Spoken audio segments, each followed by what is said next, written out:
petits cochons et un méchant loup avec une grande queue.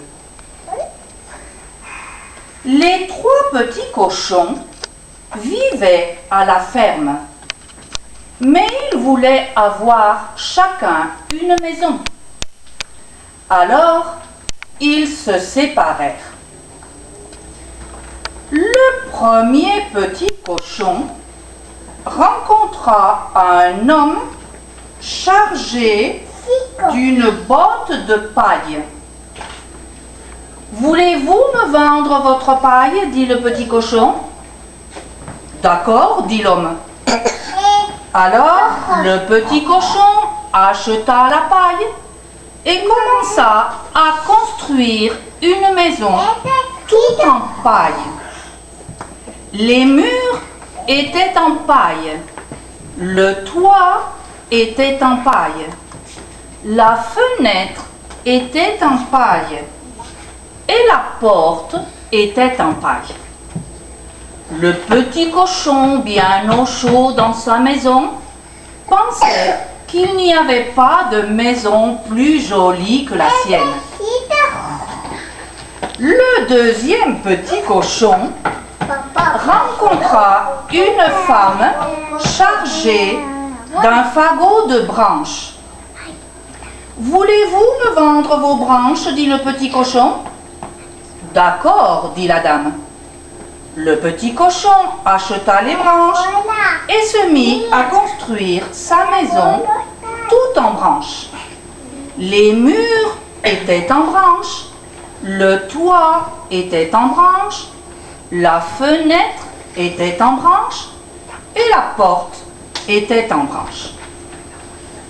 Le troisième petit cochon rencontra un homme menant son âne chargé de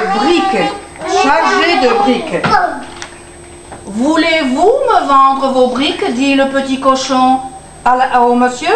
« D'accord. » Le petit cochon acheta les briques et commença à construire sa maison. Les murs étaient en briques, le toit était en briques, la fenêtre était en briques et la porte était en bois. Le petit cochon était tout heureux. Le petit cochon était tout heureux d'avoir si bien travaillé. La maison était jolie, elle était confortable et elle était solide. Quelques jours après, le méchant loup frappa à la porte de la maison de paille. « Pam, pam, pam ! Ouvre-moi ta porte, petit cochon !» « Non, je n'ouvrirai pas. » Alors, je taperai du pied, je soufflerai, je cognerai, et ta maison tombera par terre, et je te mangerai. Tape, dit le petit cochon. Souffle si tu veux, tape si tu veux, je n'ouvrirai pas. Alors, le loup tapa du pied, il souffla, il cogna et la maison tomba par terre. Le petit cochon courut à toute vitesse vers la maison de branches. Son frère, qui l'avait vu entrer, ouvrit la porte, ferma la porte rapidement au nez du loup. « Pam, pam, pam !» fit le loup. « Petit cochon, ouvre-moi ta porte de ta maison de paille, ta maison de branches. » « Non, je n'ouvrirai pas.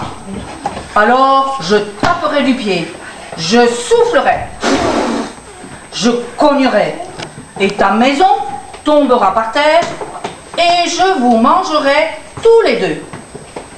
Tape si tu veux, souffle si tu veux, cogne si tu veux. Je n'ouvrirai pas. » Le loup tapa du pied. Il souffla, il cogna cogna. Et la maison de paille et la maison de branche tomba par terre. Alors, les deux petits cochons coururent à toute vitesse vers la maison en briques. Pam, pam, pam, fit le loup. Ouvre-moi ta maison de briques. Non, je n'ouvrirai pas, dit le petit cochon. Alors, je taperai du pied, je soufflerai, je cognerai, et ta maison de briques tombera par terre, et je vous mangerai tous les trois. Tape si tu veux, souffle si tu veux, cogne si tu veux, je n'ouvrirai pas. Alors le loup tapa du pied, il souffla, il cogna, et la maison ne tomba pas. Le loup tapa du pied, il souffla, il cogna, et la maison ne tomba pas. Ah, puisque c'est comme ça, dit le loup, je monterai sur la maison, je descendrai par la cheminée, et je vous mangerai tous les trois. Tape du pied, le loup riait derrière la fenêtre. Il alla chercher du bois sec pour mettre sous la grande marmite de soupe chaude. Les trois petits cochons soufflaient pour raviver la flamme. Pendant ce temps, le loup grimpait sur la maison. Peu de temps après, on l'entendit marcher sur le toit. Puis, sa queue apparut dans la cheminée au-dessus de la marmite chaude. Le petit cochon enleva le couvercle de la marmite et attrapa la queue du loup. « Faites comme moi !» cria-t-il à ses frères. 1, 2, 3, tirez! Et plouf! Le cochon dans la marmite. Le cochon cuit, bouilli le cochon, fini le cochon. Les trois petits cochons décidèrent de ne plus se séparer. Ils vécurent dans la maison en briques. Et s'ils ne sont pas morts, ils y sont encore. Cette histoire est finie. Pues muy bien.